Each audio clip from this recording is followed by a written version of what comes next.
Tungi yog'du hikoyasi. Muallif Nafisa Malikova. 6-qism. Va nihoyat yetib keldik. Xush kelibsiz, shahzodam. Bizni po'rin kiyingan kibor kishi kutib oldi. Gapiga tushunmadim uncha. Shahzoda unga jilmayib quchoq ochdi. Xush ko'rdik, bosh vazir janoblari. Boyagi kishi menga g'alati qarab qo'ydi. Shahzoda buni tushunib unga nimalardir dedi. Qop-qora uzun mashina bizni kutib turardi. Ajoyib joylar ekan, ammo ayollarning hammasi paranjida. Qirollik saroyiga yetib keldik. Shahzoda menga hammasi joyida degandek jilmayib qo'ydi. Qayerlarga kelib qoldim o'zi? Xuddi tush kabi. Javohir qay ahvolda ekan hozir? Yana ko'zim yoshlandi. Shahzodaning yonidagi qiz kim, Aydin? Men ham tanimadim, malikam, dedi Aydin malikaga hayron qarab. Malika Nisoning qoshlari chimirildi. Nahot shuncha kutganim evaziga bir qiz bilan qaytdilar, dedi labini tishlab. Ikki ko'zi shahzoda yonidagi go'zal qizda edi. Niso xonim, yangi shayxa muborak, kuldi katta shahzodaning shayxasi Misa. Hech qachon shahzodamni hech kimga bermayman. Shahlo, sen bu qiz bilan bor, senga xonangni ko'rsatadi. Men zoti oliylarini yoniga o'tib kelishim zarur, dedi bosiqlik bilan. Xo'p deya bosh silkidim. Bu yerda xonalar soni juda ham ko'p. Qandillar ham olmosdan yasalgandek yaltirardi. Qo'rquv bosdi. Hoy sen! Kimdir arabchada meni chaqirdi.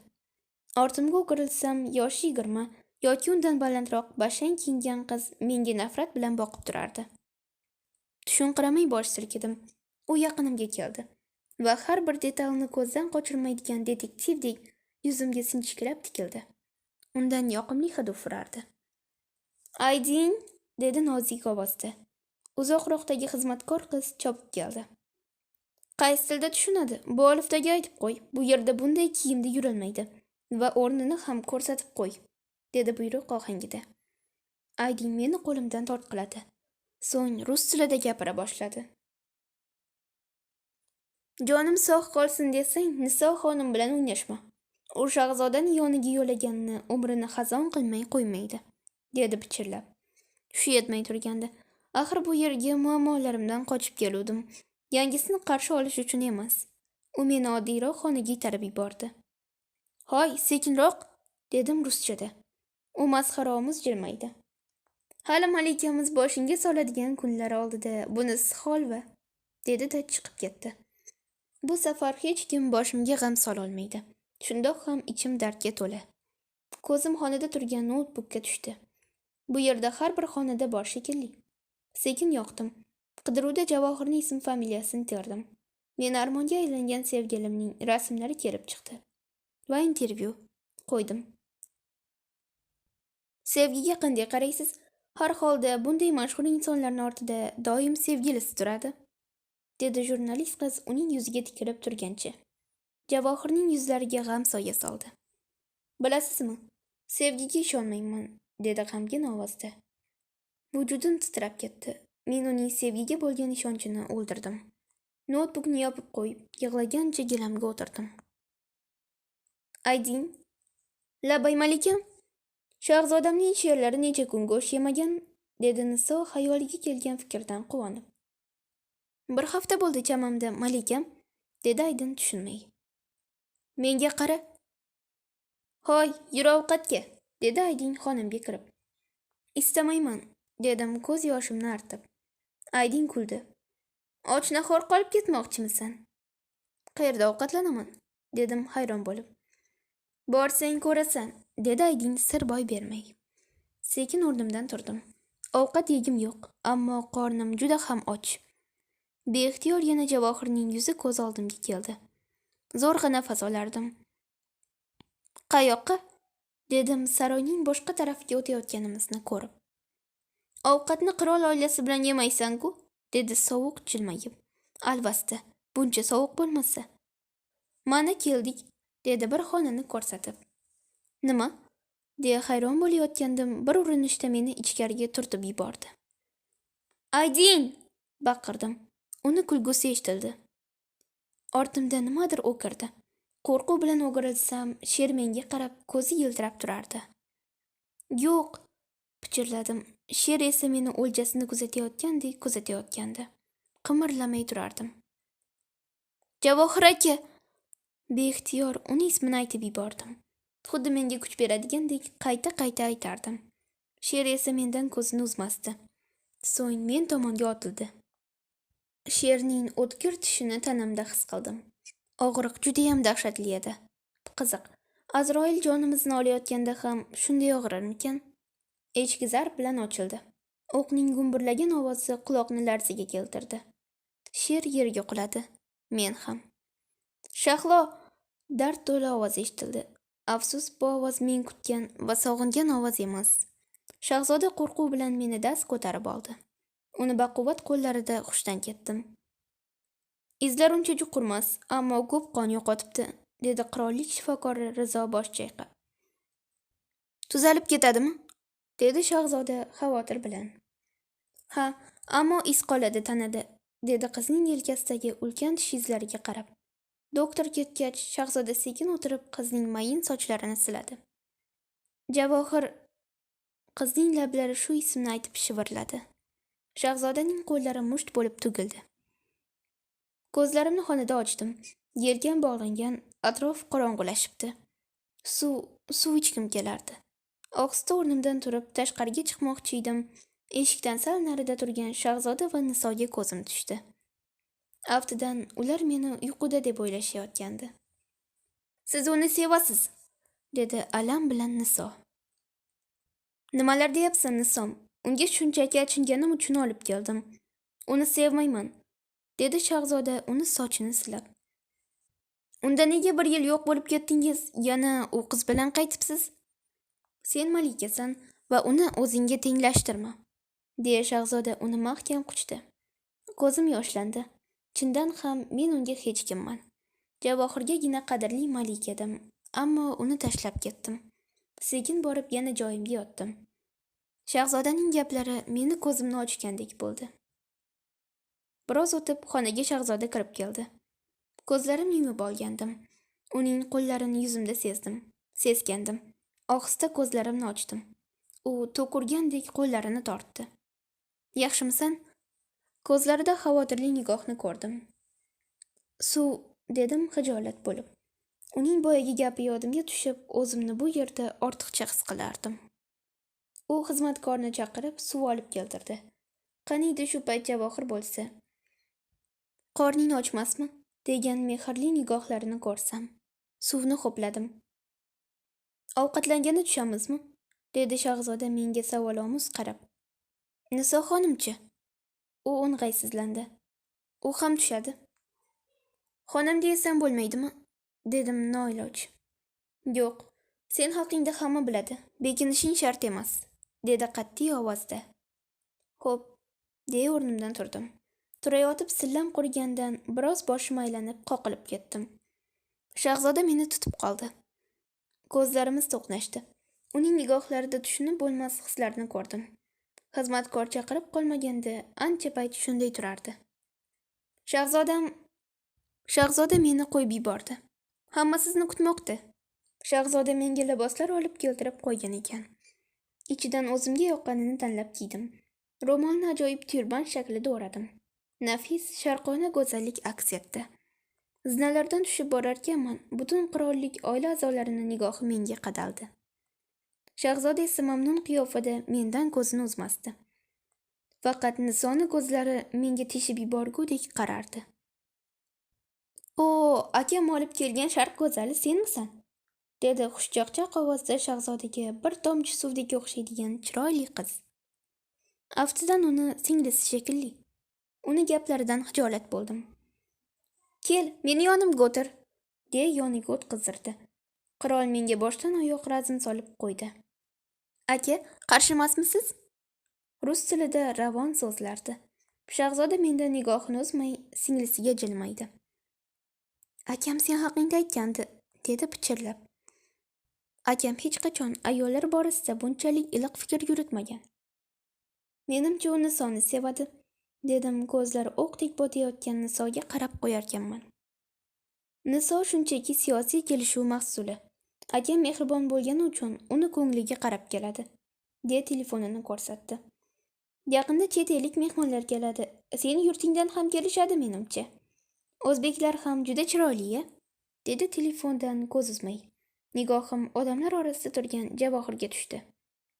Bu yigitni taniysanmi? Yo'q, shunchaki. Ha, judayam kelishgan, katta biznesmenlardan. Hamkorlik bir qiz sabab buzilgan ekan. Ammo zoti oliylari bu bitim biz uchun foydali deb hisoblaydi, dedi rasmni kattalashtirib. So'ng kuldi. Uylangan ekan-ku. Hayron bo'ldim. Chindan ham Javohir uzukni yechmagan edi. Men uzugimni yechib xat ustida qoldirgandim. U bo'lsa hali ham taqib yuribdi. Ko'zim yoshlandi. Malika sezmasligi uchun jilmaydim. Shahzoda esa meni ko'zimdagi yoshni ko'rdi. Zoti oliylari, ukam o'zi bilan yana allakimlarni sudrab kelibdi, dedi shahzodaga o'xshab ketadigan yoshi kattaroq yigit. Shahzoda jahl bilan unga qaradi. Bu safar akam ekanligingga qarab o'tirmayman, Ayub. Yo'g'e, nima qilasan? Yana chet elga ketasanmi qochib? U ochiqchasiga shahzodan ustidan kuldi. Miza g'olib bo'lgandek Nisoga jilmaydi. Bas, dedi qirol qo'li bilan stolni urib. Ukangni qaytishni azaga aylantirma, Ayub, dedi qosh chimirilib. E'tibor berma, bu bizning uyda bo'ladigan doimiy janjal, dedi shahzodani singlisi xomush tortib. Shahzodani meni tushunmaysan deganini esladim. Bunday oilada asabiylashmaslikni iloji yo'q edi. Azizim, har safar Ayubni urishavermang, axir besabab gapirmaydi, dedi ilon ko'zli ayol. Tanish, bu o'gay onamiz Mimoza, dedi piqillab Malika. Kulib yubordim. Shahzoda asabiylashib o'rnidan turdi. Men uchun kechki bazm nihoyasiga yetdi, dedi asabiy alfozda. So'ng tashqariga chiqib ketdi. Hozir, deya Malika o'rnidan turmoqchi edi. O'zim deya uni to'xtatdim. Shahzodaning ortidan yugurdim. U dahlizda turgancha osmonga qarab xayol surardi. Bosh kiyimini yechib olgan, tim qora sochlarini shamol ohista tebratardi. Shahzodam, dedim yoniga borib. U indamadi. Aftidan butun olamni unutishni istardi. Meni oilam senga yoqdimi? Dedi siniq jilmayib. Iltimos, o'zingizni qiynamang. Shu payt to'siqli ulkan devordan nimadir shitir o'tdi. Shahzodaning ko'zlari qo'rqinchli tus oldi. Snayper, deya meni to'sdi. O'qni dahshatli ovozi eshitildi. Sezganim issiq qon va shahzodani meni pana qilgan tanasi bo'ldi. Qo'riqchilar atrofga qarab o'q uzdi. Ichkaridan oila a'zolari chopib chiqdi. Yaxshimisan, dedi shahzoda xavotirli nigohlarini menga qaratib. Zo'rg'a nafas olarkan. O'q yelka tomoniga tekkandi. O'zingizni urintirmang, iltimos, dedim yig'lagudek bo'lib. Yo'q, u qo'limda jon bermasin. O'limni ko'tara olmayman. Qoch, deya qirol meni itarib shahzodani dast ko'tardi. Muhammad ibn Salim hushdan ketgandi. Bir nechta qop-qora mashinalar uni olib ketdi. Atrof qurshab olindi. Unga bir narsa bo'lsa, seni aslo kechirmayman, dedi Niso nafrat bilan. Unga biron narsa bo'lsa, o'zimni aslo kechirmayman. O'zi sen kimga ishlaysan? Dedi Mimoza xonim g'azab bilan. Nima? Hayron bo'ldim. Bu yerda faqat sen begonasan. Men senga ishonmayman, dedi ko'zlari sovuq yaltirab. Ahmad ichkariga sovuq yuzli barzanga kirib kelib ta'zim qildi. Ahmad, bu qizni yaxshilab so'roq qil, toki aybini tan olsin, dedi qat'iy ovozda. Malika ham yo'q boz ustiga, Niso esa g'olibona tikilib turardi. Olib ket. Unday qilmang, aybim nima? Chinqirdim. Ular meni eshitmayotgandek jim turishardi. Meni sovuq qafasga o'xshash joyga olib kirishdi. Ahmad uzun kaltakni olib, yaxshilab yelkamga tushirdi. Kimsan? Og'riqdan dodlab yubordim. Shahlo! Noto'g'ri javob. Kimsan? Shahlo! Yana zarba ketidan zarba yog'ilardi. Tanamda sog' joy qolmadi hisob. Kimsan? Shahlo! Bas qil! Malikaning ovozi eshitildi. Ahmad to'xtadi. Hushimdan ketay dedim. Seni shahzodaning yoniga olib boraman. Mimozani jonini Alloh olsin, deya meni suyab oldi. Zo'rg'a qadam bosarkanman, Javohirning mehrli ko'zlari yana yodimga tushdi. Nima bo'ldi? Tanish ovoz eshitilgandek bo'ldi. Atrofga alangladim. Miyam men ustimdan kulyapti. Javohirning ovozi qulog'imga o'rnashib qolgandek edi. Qirollik kasalxonasiga borib ichkariga kirdim. Deyarli butun qo'shin shu yerda edi. Sen behol shivirladi shahzoda meni ko'rib. Xayriyat, sog' ekansan. Unga yaqinroq borganimdan so'ng g'azabdan ko'zi yondi. Kim bunday qildi? Dedi bor kuchini yig'ib. Ahmad, dedi Malika mendan oldin. Menga hoziroq Samatni chaqir. Men yaxshiman, dedim og'riqdan ingrab yubormaslik uchun. Hech ham yaxshimassan. Ahvolingni qara. Yur, seni ham doktorga olib boraman, deya Malika meni qo'limdan ushladi. Samira, bizni ozroq yolg'iz qoldir, iltimos, dedi shahzoda singlisiga. Samira xo'p deya chiqib ketdi. Shahlo, u ismimni mehr bilan talaffuz qildi. Birinchi marta seni yo'qotib qo'yishdan shunchalik qo'rqdimki, aslo tasavvur qila olmaysan. Men uning gaplaridan hijolat bo'ldim. Uzr shahzodam, ammo men bilaman, boshqasini sevasan, lekin u senga arzimaydi. Men seni butun umr himoya qilishni, yonimda bo'lishini istayman. Xohlasang nigohing ham bekor bo'ladi. Ishon, men seni undan-da kuchli sevaman, dedi oppoq qo'llari bilan meni qo'limni tutarkan. Yana og'riqlar zabtiga oldi.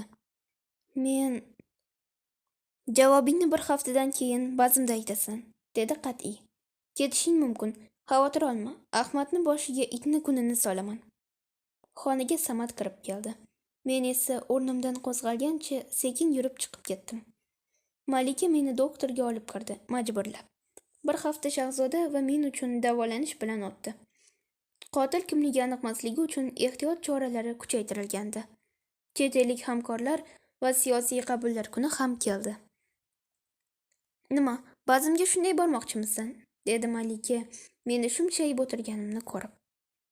Boshqa kiyimim yo'q, dedim uyalib. Bilishim kerak edi, deya darrov stilistni chaqirtirdi. Bir-biridan chiroyli brend ko'ylaklar, taqinchoqlar meni Malikaga aylantirish uchun nima kerak bo'lsa qo'lidan kelganini qildi. Endi tayyor, yur, deya meni qo'limdan ushladi. Zina yaqinida esa shahzoda turardi.